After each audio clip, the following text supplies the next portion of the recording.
এই ভিডিওতে আমরা ফর লুপের প্র্যাকটিক্যাল দেখব, সে কারণে নতুন একটা ফোল্ডার ক্রিয়েট করে নিচ্ছি লুপ নামে। আমরা এর ভেতরে লুপ রিলেটেড কোডগুলো রাখবো। তার ভেতরে for ডট সি নামে প্রথম ফাইল আমাদের। তারপরে বেসিক যে কোডটুকু আমাদের লিখতে হয় ততটুকু আমি লিখে নিচ্ছি, আপনারা অবশ্যই লিখে নেবেন। তারপরে কি করতে হবে, আমাদের ফর লুপটা লিখতে হবে। তো আমরা চাচ্ছি যে বাংলাদেশ এই লেখাটা বা এই নামটা 10 বার প্রিন্ট করতে। তো আমরা কিন্তু বেসিক শিখছি, মানে থিওরিটিক্যাল পার্টে। আমরা সিনট্যাক্সের কথা এখন আর বলবো না। ফর লিখতে হবে, তারপরে ইন্ট i ইকুয়াল টু 1 থেকে শুরু, কতবার? 10 বার, রাইট? i প্লাস প্লাস, অর্থাৎ i এর মান 1 থেকে শুরু করে 10 পর্যন্ত যাবে। প্রতিবারে কত করে বাড়বে? 1 করে বাড়বে। তো 1 থেকে 10 পর্যন্ত 1 করে বেড়ে গেলে 10 বারে কিন্তু এই লুপটা এক্সিকিউট করবে, বা এর ভেতরের কোডগুলো এক্সিকিউট হবে। তো আমরা ভেতরে কি দিয়ে দিব? বাংলাদেশ এই লেখাটা। তাহলে বাংলাদেশ লেখাটা 10 বার প্রিন্ট হবে, তাই না? তো এতটুকু আমরা কোড যতটুকু লিখছি এতটুকু কম্পাইল রান করি। তো প্রথমে আমাদের সেন্স ডিরেক্টরি লুপের ভেতরে যাইতে হবে, GCC for dot C. Compilation successful, run করেন, দেখেন বাংলাদেশ এখানে 10 বার প্রিন্ট হয়েছে। তো এটা দেখার জন্য আরেকটা কাজ করতে পারি, সেটা হচ্ছে %d, তারপর ডট দিয়ে এখানে একটু স্পেস দিয়ে দিলাম, আর %d এর জায়গাতে i এর মানগুলো বসবে। ঠিক আছে? এখন কোডকে আপনি কম্পাইল করেন, তারপরে যদি রান করেন দেখবেন যে হ্যাঁ 1 বাংলাদেশ এরকম করে লাস্টে 10 বাংলাদেশ ওখানে গিয়ে শেষ হয়েছে।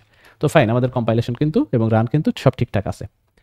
এখন একটা জিনিস খেয়াল করেন, সেটা হচ্ছে এই ফর লুপের সিনট্যাক্সের ভেতরে ভ্যারিয়েবল ডিক্লেয়ার করছি। আপনি যদি পুরাতন আর্টিকেল দেখেন সেক্ষেত্রে আপনি দেখবেন যে এই ভ্যারিয়েবলের ডিক্লারেশনটা বাইরে আছে। এটা কিন্তু পুরাতন সিনট্যাক্স, সেটার কথা বলতেছি। আমি যেটা এখন লিখে রাখছি এটা কিন্তু মানে মডার্ন সিনট্যাক্স। পুরাতন সিনট্যাক্সে কি আছে? ইন্ট i এরকম আছে, আর এখানে জাস্ট আপনার ইনিশিয়ালাইজেশন আছে। তো আপনি যদি এই পুরাতন সিনট্যাক্স দিয়ে কম্পাইল রান করেন তাহলে কি ঘটে আমরা একটু দেখি। প্রথমে আমরা কম্পাইল করলাম, তারপরে রান করেন, দেখেন এক্স্যাক্ট আগের মতোই আউটপুট। তো পুরাতন সিনট্যাক্সও আমার এখানে সাপোর্ট করতেছে, তারপরে নতুন সিনট্যাক্সও সাপোর্ট করতেছে। এটার কারণ হচ্ছে আমার মডার্ন কম্পাইলার মডার্নটা তো অবশ্যই সাপোর্ট করবে, পুরাতনটাও সাপোর্ট করবে। কিন্তু আপনাদের যদি এমন হয় আপনাদের কম্পাইলারটাই পুরাতন, তাহলে তো অবশ্যই মডার্ন ফিচারটা সেখানে কাজ করবে না, তাই না? তো আপনি বলতে পারেন যে হ্যাঁ পুরাতন কম্পাইলার মানে কিভাবে বা সেক্ষেত্রে কি আউটপুট দিবে বা কি এরর দিবে সেটা আমরা একটু দেখতে চাচ্ছি। সেটা আপনি করতে পারবেন। কোড যখন আমরা কম্পাইল করি, দেখেন এই জিসিসি তারপর একটা ফাইল নেম, তাই না? এতটুকুই দিচ্ছি, জিসিসি কম্পাইলার তারপরে জাস্ট ফাইল নেম। এই জায়গাতে আপনি বিভিন্ন অপশন সেট করতে পারবেন। তো সেই অপশন সেট করা আমাদের শিখতে হবে, ঠিক আছে? আপনি যদি মানে কোড ব্লকসে কোড লিখতেন সেক্ষেত্রেও করা যায়, ঠিক আছে? সেটিংসে গিয়ে তারপরে আপনার কি কম্পাইলার অপশন চুজ করা যায়, যে আপনি পুরাতন কম্পাইলার নাকি নতুন কম্পাইলার কোনটা দিয়ে কম্পাইল করতে চাচ্ছেন, ঠিক আছে? সেখানে মার্ক করা যায়। এখন আমরা যেহেতু কোড ব্লকস ইউজ করতেছি না, তো আমাদের এখানে এই কম্পাইলিং যে স্টেটমেন্ট, এই স্টেটমেন্টের ভেতরে আমাদের বলে দিতে হবে যে আমরা কিভাবে কম্পাইল করতে চাচ্ছি।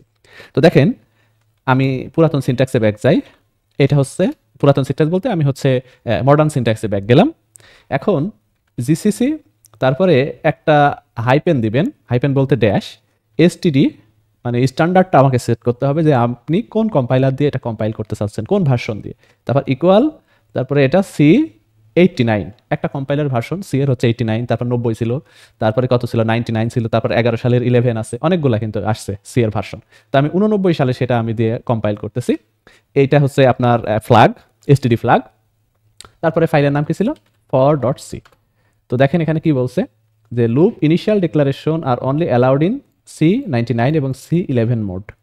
তার মানে আপনি এই যে ইন্টিজার, এটা শুধুমাত্র এই মোডেই ভেতরে ডিক্লেয়ার করতে পারবেন, যেহেতু 89-এ আসলে এই অপশনটা ছিল না। 89 কম্পাইলার সাপোর্ট করবে কোনটা সেটা আমরা একটু দেখি। ইন্ট i এতটুকু, তারপরে কোডকে আপনি জাস্ট কম্পাইল করেন। এখন দেখেন কোনো প্রবলেম নাই, তার মানে এটা পুরাতনের জন্য। তারপরে আপনি কম্পাইলার অপশন কত সেট করতে পারেন? 90 সেট করতে পারেন। 90 সালে একটা ভার্সন আসছিল, সেটাও কোনো প্রবলেম নাই। বাট আপনি যদি এখানে আগের মতো ইন্ট আর এটা কমেন্ট আউট করি, এখন যদি আপনি 90 দিয়ে এই যে মডার্নটা যদি কম্পাইল করতে চান সেক্ষেত্রে আবারও সেম এরর, ঠিক আছে? 90-তে এই ইয়াটা ছিল না।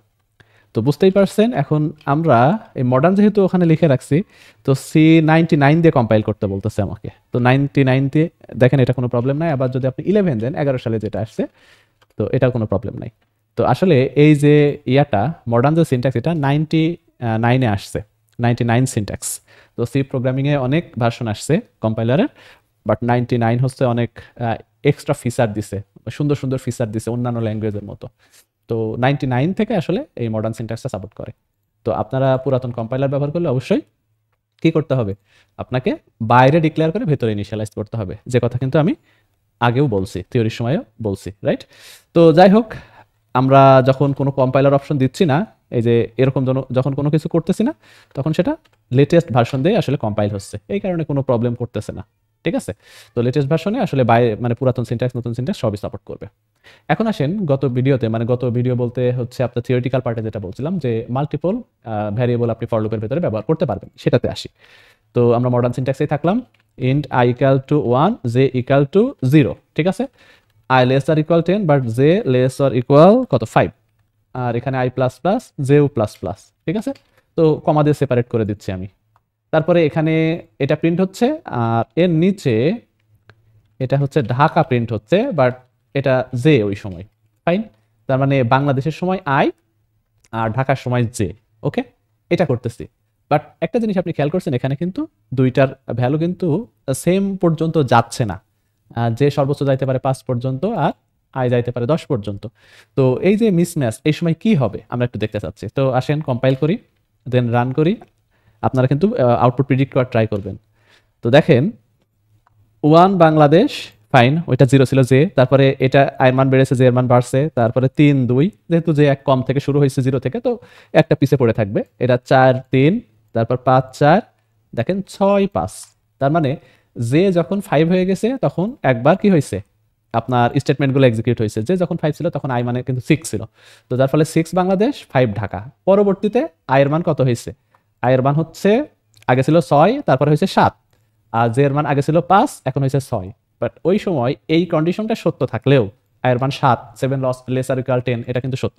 বাট এই কন্ডিশনটা 6 লেস আর ইকুয়াল 5, এই কন্ডিশনটা কিন্তু মিথ্যা। তার মানে আপনি যদি মাল্টিপল ভ্যারিয়েবল আপনার ফর লুপের ভেতরে ব্যবহার করেন, তাহলে যেটা আগে থেমে যাবে বা যেই কন্ডিশনটা আগে মানে স্যাটিসফাই হবে না, সেই ক্ষেত্রেই আপনার মানে টোটাল এক্সিকিউশনটা থেমে যাবে। তো অন্য ভ্যারিয়েবল যদি তারপরেও কন্টিনিউ করতে চায় সেক্ষেত্রে পারবে না, রাইট? তো আশা করি বুঝছেন, কারো কোনো সন্দেহ থাকার কথা না। এই মডার্ন সিনট্যাক্স এবং মাল্টিপল ভ্যারিয়েবল ডিক্লারেশন করার এই সিস্টেমটাই আমার দেখানোর উদ্দেশ্য ছিল এই ভিডিওতে। তো আশা করি বুঝছেন।